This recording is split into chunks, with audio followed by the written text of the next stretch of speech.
Histoire du pêcheur Urashima. Il était une fois, dans un petit village, un jeune homme nommé Urashima qui vivait avec ses parents. Leur cabane est séparée du village, nichée sous une falaise qui surplombe la mer. D'un côté se trouve une forêt de pins qui s'étend. Au beau jour, Urashima part en mer tôt le matin et revient tôt ou tard selon qu'elle a ou non pêché une pleine pêche ce jour-là. Il était souvent tard dans la nuit quand il revenait, et souvent à ces heures-là, ses parents se tenaient au bord de la plage, regardant impatiemment l'horizon pour apercevoir la silhouette d'un petit bateau, se demandant si le poisson pris aujourd'hui parviendrait au marché. Demain ou pas. Un jour c'était une belle matinée, le ciel était clair et le vent chaud soufflait à travers la forêt de pins. Urashima retourna tôt à la plage, espérant secrètement attraper une pleine prise de poisson pour revenir rapidement et avoir encore le temps de le faire.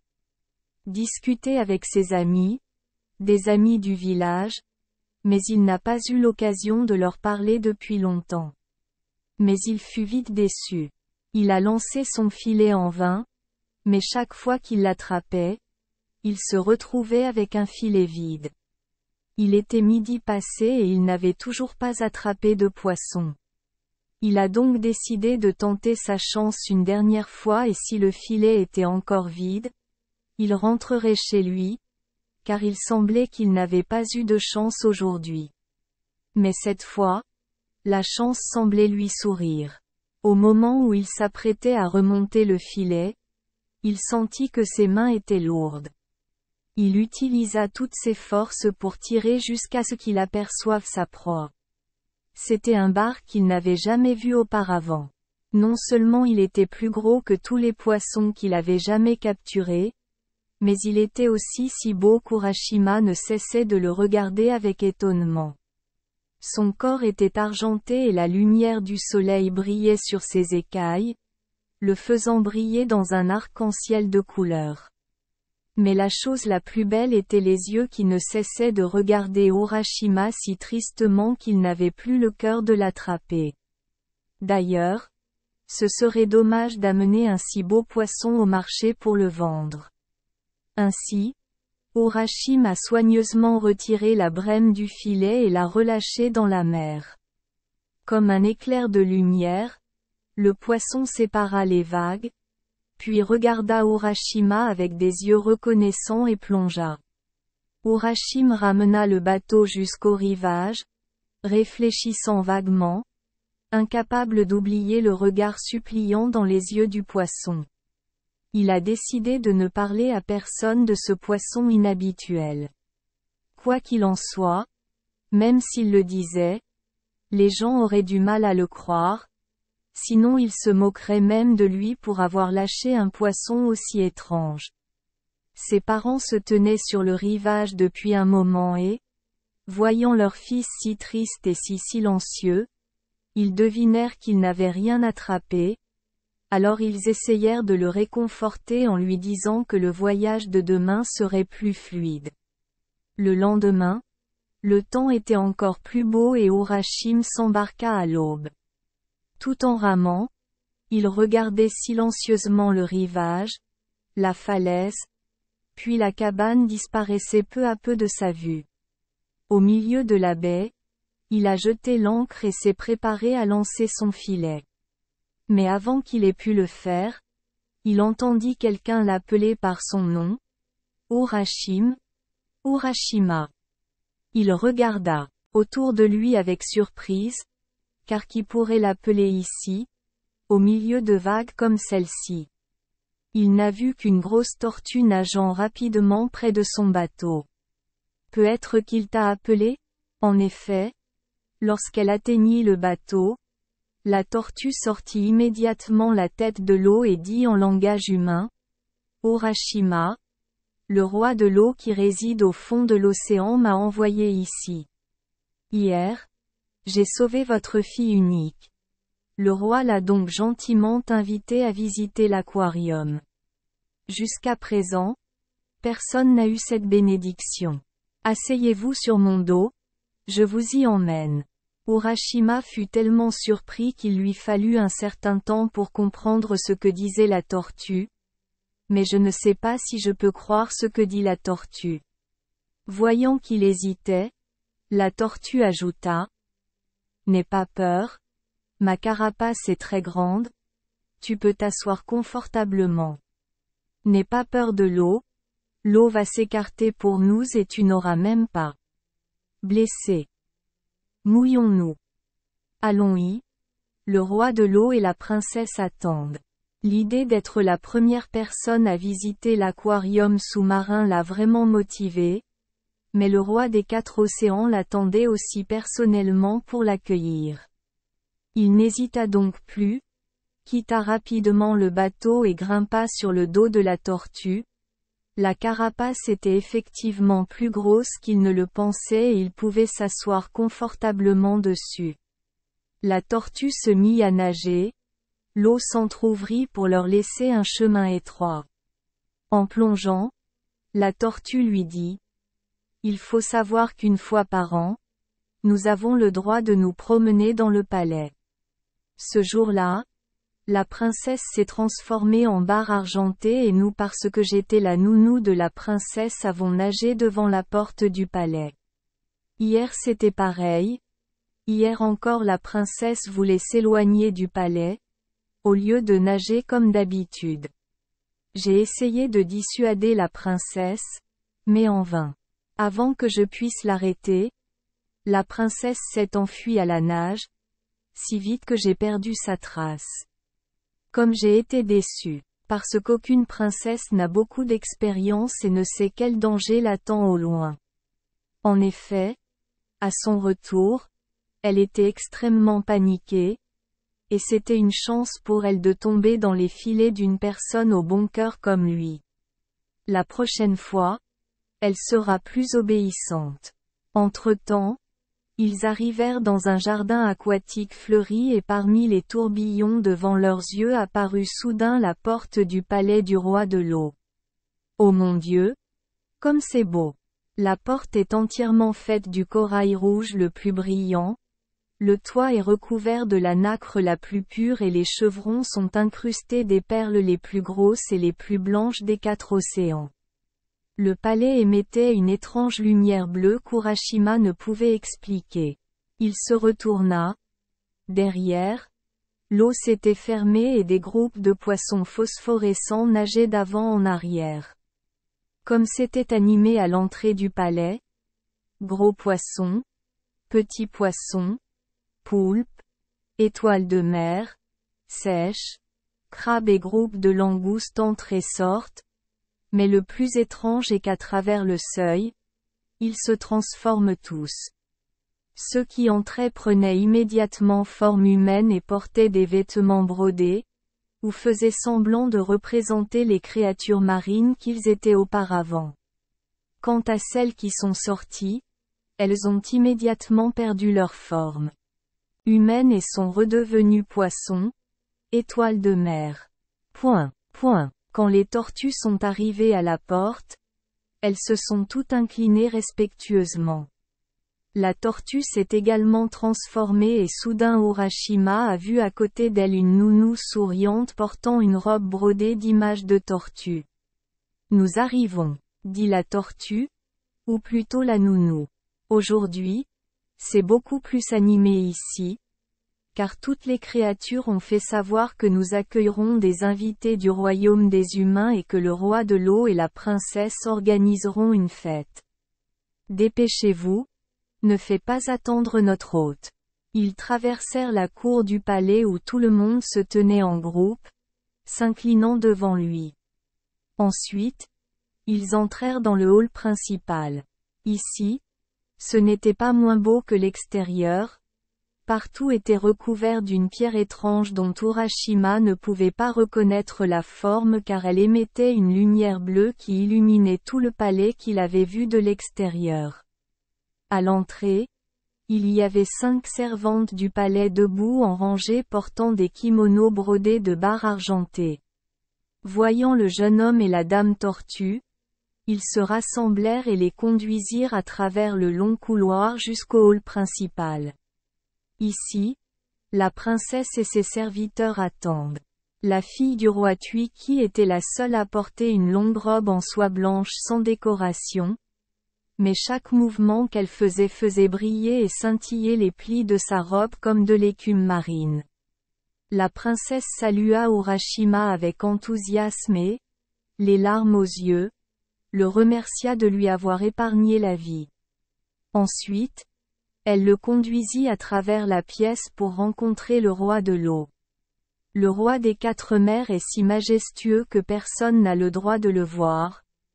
Alors pour apparaître à la fête, il a dû se cacher derrière un épais rideau de perles. La voix venant de derrière le rideau remercia Urashima d'avoir sauvé la vie de la princesse. La voix était grave et calme, comme le bruit des vagues résonnant de loin. Après avoir remercié le jeune homme, le roi ordonna que le banquet commence. Une fausse trompette retentit, puis sur les 4 murs de la salle les portes s'ouvrirent aussitôt, et les servantes entrèrent et apportèrent à chaque convive une table de nacre pleine de gourmandises. La princesse conduisit Urashima à une position d'honneur, juste à côté d'elle, et les courtisans et les invités prirent place selon la hiérarchie en une longue file le long des 2 murs. Et pendant que tout le monde profitait joyeusement des algues et des concombres de mer, la princesse a commencé à parler à l'invité, lui racontant ses habitudes et la vie dans l'aquarium. Comme vous pouvez le constater, tous les habitants de la mer se rencontrent ici et se traitent cordialement, les requins avec la morue et les étoiles de mer, les poulpes avec le hareng, même lorsqu'ils sont dans l'océan, ils sont des ennemis mortels. Au palais royal, tout le monde est ami, telle est la loi de notre royaume. J'espère que vous apprécierez être ici. La princesse a dit de mettre fin à l'histoire. Après le dîner, les musiciens se tenaient dans un coin de la pièce et jouaient de la musique et dansaient très habilement sur les coquillages. Selon le souhait de la princesse, les invités se sont levés à tour de rôle, se sont inclinés devant le public puis ont exécuté la danse typique de leur espèce. Les tortues se balancent, comme des berceuses, les anguilles plient et tordent leur corps élancé et les crabes sautent en arrière. Mais le plus intéressant, ce sont les poissons volants. Avec une danse étrange, ils lancent leur corps en l'air au son de la musique puis agitent vigoureusement leurs manches de kimono, un geste très gracieux. Il a fallu beaucoup de temps à chacun pour terminer son saut. Et finalement, lorsque tous les participants se furent alignés et dansèrent ensemble, la princesse invita Urashima à faire le tour du palais. Sans se faire remarquer par les joyeux danseurs, ils quittèrent la pièce et la princesse conduisit Urashima dans de longs couloirs, ouvrant une porte après l'autre. Chaque chambre a sa propre beauté et donne sur un paysage marin différent. Dans chaque pièce, la princesse expliquait au jeune homme quelle zone il voyait et quelles créatures s'y trouvaient. En passant de pièce en pièce, Urashima se souvint soudain qu'elle était sous la mer depuis assez longtemps. Il devait faire nuit maintenant, peut-être était-ce déjà le lendemain matin, et ses parents étaient probablement très inquiets. En pensant ainsi, il avait le mal du pays. Il est peut-être temps de revenir. La princesse remarqua que l'esprit d'Urashima s'égarait et elle lui demanda pourquoi il était triste. Lorsqu'il lui dit qu'il voulait revenir, elle eut l'air triste et ses beaux yeux remplis de larmes lorsqu'elle dit « Quel dommage!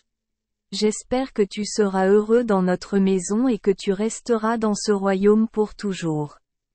Tout le monde ici est gentil et le traite bien. Réfléchissez bien. Peut-être qu'à votre retour sur le continent, vous ne serez plus heureux. » Urashima fut stupéfait d'entendre ces mots. Il était désolé d'avoir rendu la princesse si triste, mais il avait tellement envie de revoir ses parents, de revoir le soleil, le village et ses amis.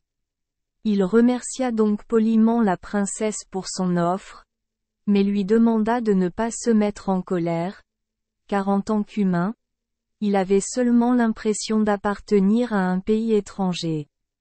Si vous avez décidé de revenir, je ne me retiendrai pas. Dit la princesse, mais attends un instant, je veux t'offrir un souvenir. Elle prit la main d'Urashima et le conduisit au plus profond du palais, directement dans la pièce où était caché le trésor du roi de l'eau. Il y a ici d'innombrables perles et pierres précieuses. Mais la princesse ne se souciait pas de ces bijoux, mais alla directement dans un coin, sortit une simple petite boîte en bois et la donna à Urashima. Vous ne trouverez nulle part au monde autant de trésors qu'ici. Et je peux vous donner autant de pierres précieuses et de bijoux que vous pouvez emporter. Mais je veux te donner quelque chose de plus précieux, parce que je veux que rien ne te manque dans le monde d'en haut. Prenez cette boîte. À l'intérieur se trouve un joyau océanique qui vaut plus que tous les trésors du monde car il peut tout créer. Il y a un petit trou au fond de la boîte. Chuchotez-y simplement ce que vous voulez, puis frappez dans vos mains 3 fois, et ce que vous voulez sera juste devant vous. Mais n'oubliez pas une chose. Si vous voulez vivre heureux, n'ouvrez jamais cette boîte. Urashima a remercié la princesse et lui a dit au revoir. Lorsqu'il arriva au palais, il rencontra à nouveau la dame tortue. Tous les invités faisaient la queue jusqu'à la porte. Par la porte, la nounou s'est transformée en tortue et Urashima, tenant la boîte à la main, a grimpé sur le dos de la tortue. Une fois de plus, l'eau se divisa en deux, révélant une zone de plus en plus lumineuse et ils atteignirent finalement le rivage. Là, la tortue lui dit au revoir. Au revoir Urashima. Souviens-toi de notre princesse parfois. Cela dit, il a disparu. Urashima regarda autour de lui et fut extrêmement surpris. Tout était à la fois familier et étrange. Il reconnut la baie natale et la falaise. Mais là où se trouvait autrefois la cabane de ses parents, il n'y avait plus que du sable et la forêt de pins était plus longue et plus dense qu'avant. Ne comprenant pas ce que cela signifiait, Urashima retourna précipitamment au village. La route qui y mène est désormais recouverte d'herbes vertes comme si personne n'y était passé depuis longtemps. Le village a également complètement changé. Les maisons sont plus grandes, plus spacieuses et plus rapprochées. Urashima ne reconnut pas un seul visage familier.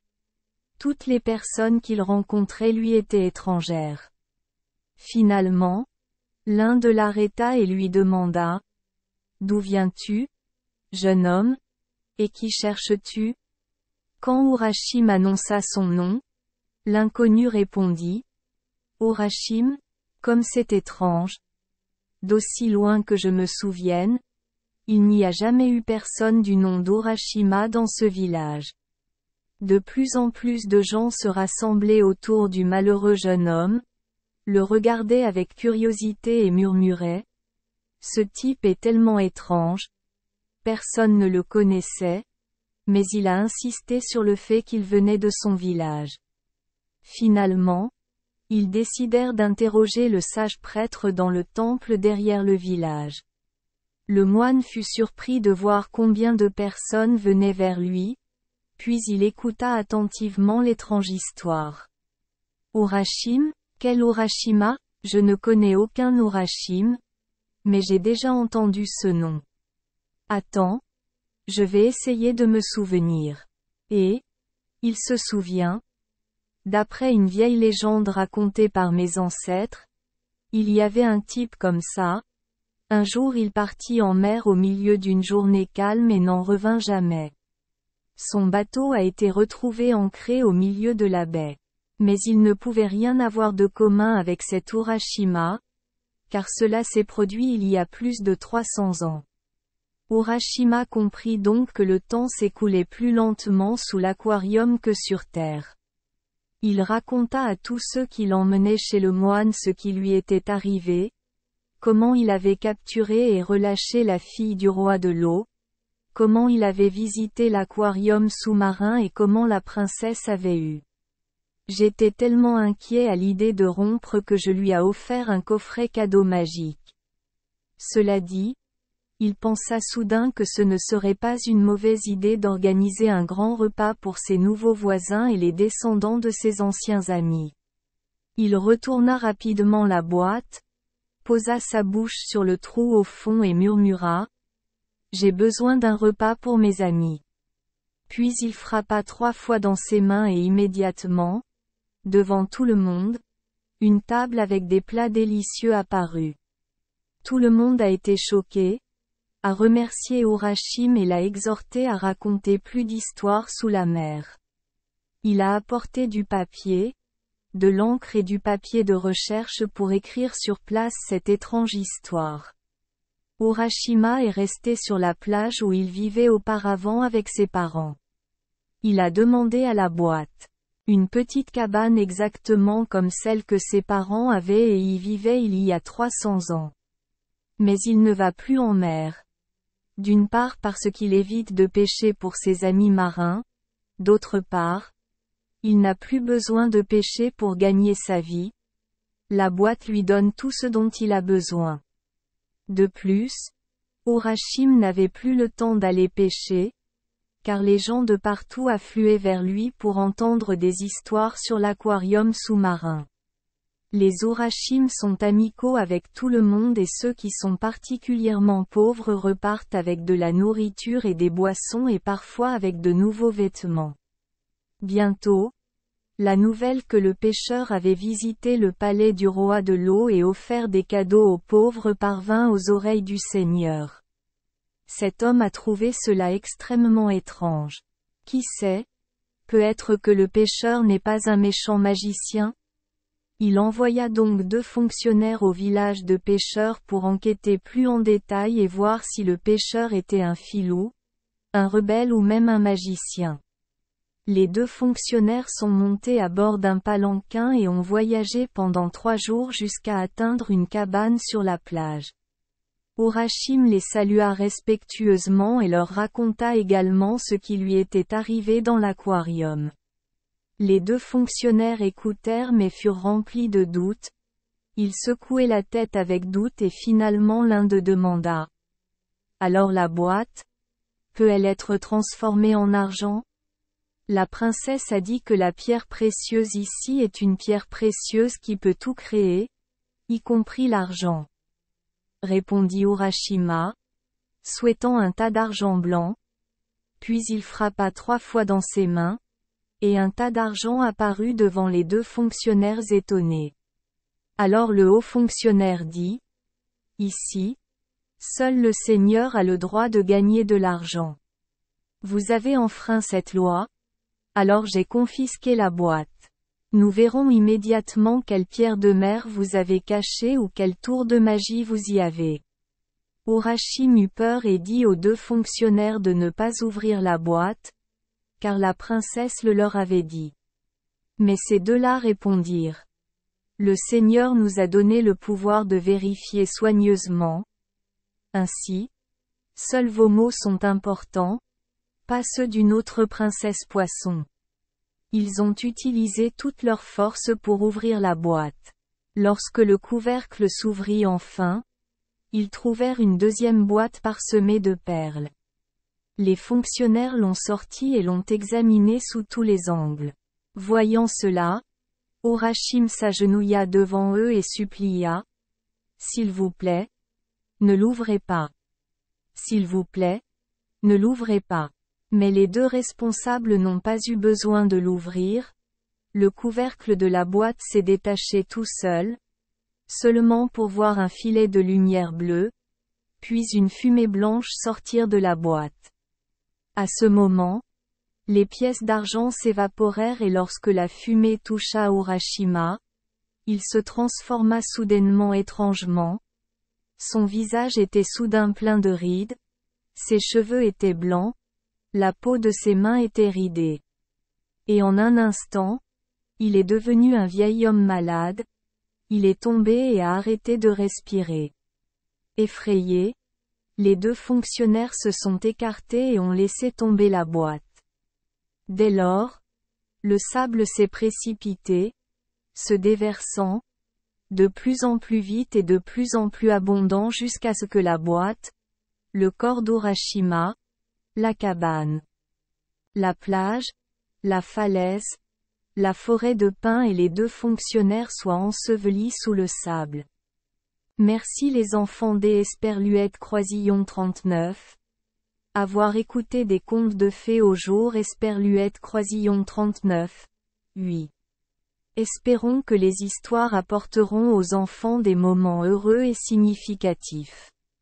Si vous aimez notre chaîne, veuillez appuyer sur le bouton S Esperluette Croisillon 39. Abonner, pour ne manquer aucune histoire intéressante. Je vous souhaite une bonne nuit de sommeil et de beaux rêves. Rendez-vous dans la prochaine histoire.